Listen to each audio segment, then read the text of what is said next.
But the reason I'm not doing that is because, again, in New Jersey, it's not really used. It's not a forensically accepted practice. Serum testing or immunoassay testing is what's called a presumptive test. So there's presumptive versus confirmatory. Now, presumptive is essentially screening. All right, so the state lab will use the presumptive test to screen the sample and see, is it worth our time and effort and money to actually do the more reliable confirmatory test. So they do the presumptive screening test, and then they move on to the better test, essentially. All right. When you have these serum tests, this immunoassay test, that's really done in a hospital. So people refer to it as hospital blood as well. The hospitals will do it not for forensic purposes, but for clinical purposes, for diagnostic purposes, for treatment. So they're not too concerned about how precise they are with the actual result. They just want to find, is there alcohol in the system? Is it enough that this person's potentially intoxicated? Is that going to affect our opinion and how we treat the person and the diagnosis that we give? That's what they're looking for. They're not thinking, this is eventually going to be used later on for a DWI prosecution. All right, so why does it come into a DWI case? Well, there could be a situation where, let's say, there's an accident and the officer is late to the scene. They take the person to the hospital. There's no real inkling of DWI at that point, but maybe they get a call from a EMT, or wouldn't be from the hospital, presumably. But somebody tips them off, or maybe there's further investigation. It's a little too late because they've arrived at the hospital 4 or 5 hours later. Too late to do the blood draw and get a reliable result, but they want to get at least some information from the hospital lab. And so they get a subpoena, they get that information, and then they try to use that in their case. So what are the problems with that? Aside from the fact that it's not a forensic test, it's really a clinical test. Well, I mentioned the presumptive aspect, and I'm going to give you a good example. Okay, so my wife and my daughter got sick at the same time, both with an intestinal bug, okay? The insurance companies for adults don't want to do confirmatory tests. So if we get, if any one of us gets an intestinal bug, we're kind of out of luck in a way, because the insurance company's not going to pay for the more reliable test. They're going to want the lab to do the presumptive test, okay? What's the problem with that? Well, the problem is it has high false negative rates, high false positive rates. These tests could be as reliable as only 75%. 25% of the samples that get tested may come back negative when they're actually positive. So in this perfect example of the problems with a presumptive test, my daughter's 4. She gets her test at Children's Hospital in Philadelphia. They use confirmatory tests, all right? The lab there is specifically set up, and labs have to be set up for specific testing processes. You can't just say, hey lab, do me a favor, test this and use the more reliable test. It doesn't work that way. They have to have it all set up.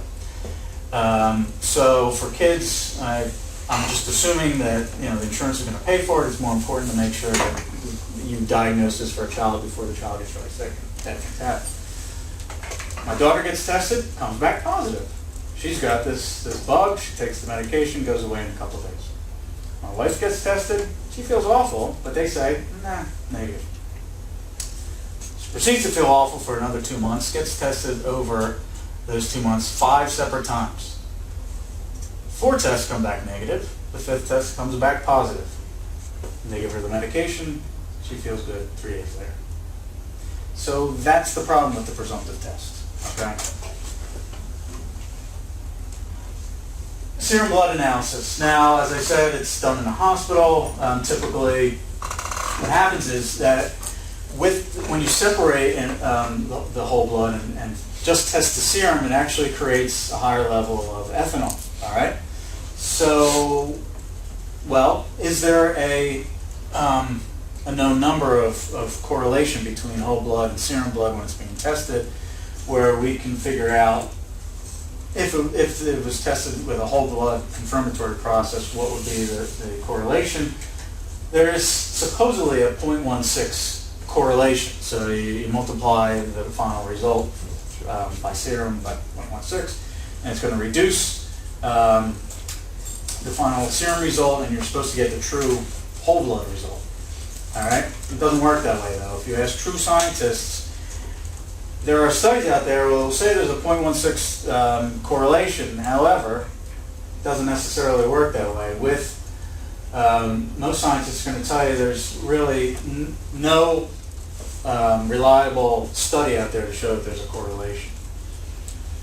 To go quickly through this, serum blood analysis involves this acid that's added to the whole blood sample, which essentially deproteinizes the sample, and it's then placed, it's homogenized, meaning the sample is mixed up and then placed into a centrifuge to actually separate, and then you get either plasma or serum for analysis, and that's a centrifuge. You put the vial on it and it just flips it around and eventually causes separation. The reason we're doing this is because with the indirect analysis that he's referencing, usually it's hospitals, it's attractive to them because they can do it and get an analysis quickly and see what's in the person's system for purposes of medical treatment, not necessarily as forensically reliable as you want. But the reason you want a centrifuge is to get the blood cells to the bottom as a precipitate. You have now more of a clear serum or plasma up top because you're going to end up using photometric analysis. You're going to be shining light, and you want to have the clearest sample you can once you induce a chemical reaction to start the process. And this process is just faster, so you may be thinking, why do they use this process instead of a more reliable one? It's just faster and cheaper. And you can do it on an individual basis as opposed to laboratories which they try to get as many samples as possible, do it all at once in what's called a run. So they run all the samples at once. So this is easier. But the difference between this presumptive and the confirmatory testing, they're not testing the alcohol. What they're doing is they're testing out the alcohol metabolic process where they're making the ethanol into acetaldehyde.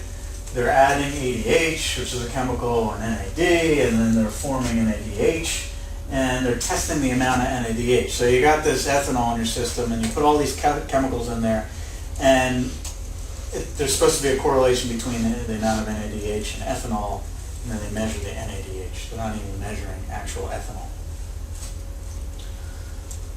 And as Chris mentioned, they use light testing essentially to determine how much NADH is there. If some of those letters look familiar to you, just remember when Dr. Saperstein was here, we were talking about the metabolic process of alcohol. We were talking about what happens in your liver when you actually metabolize it. All those things are in your body. The alcohol dehydrogenase, you have that's indigenous to your liver. That's where you metabolize ethanol. So you're trying to recreate this essentially in a test tube of serum blood from whoever's blood is that's being analyzed. The problem is they're only looking for the net result that spins off from it, not looking for the actual ethanol content. Is that accurate? The clock? Yes. Okay. Another issue, there are issues that come up if somebody's being treated with something called lactated ringers. That's going to affect the serum blood result. The other thing is hospital labs are clinical labs, so they have proficiency testing, right? To see how good they are with coming up with the results. They have a plus or minus 25% from the mean, so if they can be as off as 25% high or low on these results, and that's okay for the proficiency testing. And that's the difference between forensic labs and clinical labs. Forensic labs are supposed to have a tighter proficiency.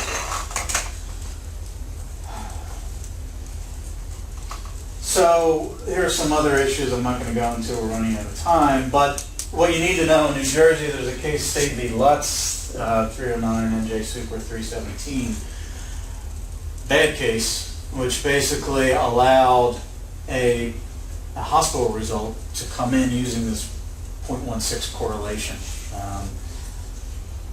If you know the science, you look at it and know that either it wasn't explained to the judge properly, why this shouldn't be accepted, or simply that the court just didn't seem to understand the science behind it. But it's good case law, but it can be overturned if you get the right experts in it and if you know enough about it. All right, so let's get into headspace gas chromatography. There is that wonderful instrument, the headspace gas chromatograph. Why use it? Well,